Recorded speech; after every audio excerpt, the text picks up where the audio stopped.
Geek One. Quand Borat, enseignement culturel de l'Amérique au profit de la glorieuse nation du Kazakhstan est sorti en 2006, il est rapidement devenu un phénomène culturel. Ce faux documentaire parodique américano-britannique réalisé par Larry Charles fit l'effet d'une bombe tellement les actes du protagoniste étaient audacieux. Avant de commencer, n'oubliez pas de vous abonner à la chaîne YouTube de Geek One et d'activer la cloche pour soutenir nos efforts. Malgré une sortie d'ampleur réduite aux États-Unis, le film a été un franc succès commercial, mais aussi critique. Sacha Baron Cohen a remporté le Golden Globe 2007 du meilleur acteur dans un film musical ou une comédie et était proposé dans la catégorie du meilleur film. Borat était aussi proposé à la 79e cérémonie des Oscars pour la meilleure adaptation. Il aura fallu attendre 14 ans pour découvrir la suite des aventures de notre journaliste du Kazakhstan sur Prime Video. Ayant humilié le Kazakhstan avec son documentaire du premier film, Borat fut emprisonné dans un goulag. 14 ans plus tard, le premier ministre du pays, Nursultan Nazarbayev, le libère, avec pour mission de livrer le ministre kazakh de la culture, Johnny le Singe, au président Donald Trump pour tenter de racheter la nation. Incapable de s'approcher de Trump après avoir déféqué dans les aménagements paysagers de l'hôtel et de la tour internationale Trump dans le film précédent, Borat choisit d'offrir sa fille au vice-président, Mike Pence.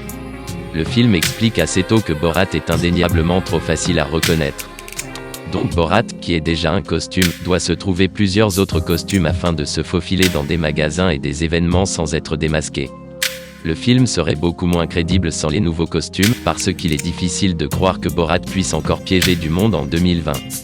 Le président américain, qui est l'un des principaux sujets de cette seconde aventure de Borat, a ainsi partagé ses réflexions sur le long métrage avec des journalistes, lors d'un vol dans son avion présidentiel Air Force One. Lorsqu'on lui a demandé s'il avait vu les images, le président américain a qualifié l'acteur de pauvre gars. Cependant, ses commentaires ne semblent pas avoir déconcerté l'acteur britannique, lequel a partagé un article sur Twitter dans les commentaires. Donald, j'apprécie cette publicité gratuite pour Borat, j'avoue, je ne vous trouve pas drôle non plus. Pourtant, le monde entier se moque de vous. Je suis toujours à la recherche de gens pour jouer des bouffons racistes, et vous aurez besoin d'un nouveau travail après le 20 janvier. Vous l'aurez compris, Sacha Baron Cohen est loin d'avoir sa langue dans sa poche.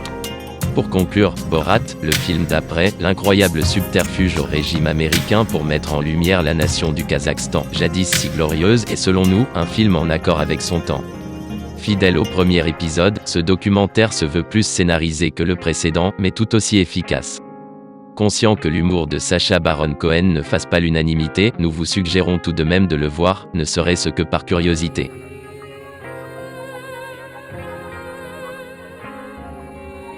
Si cette vidéo vous a plu, n'hésitez pas à vous abonner à la chaîne YouTube de Geek One.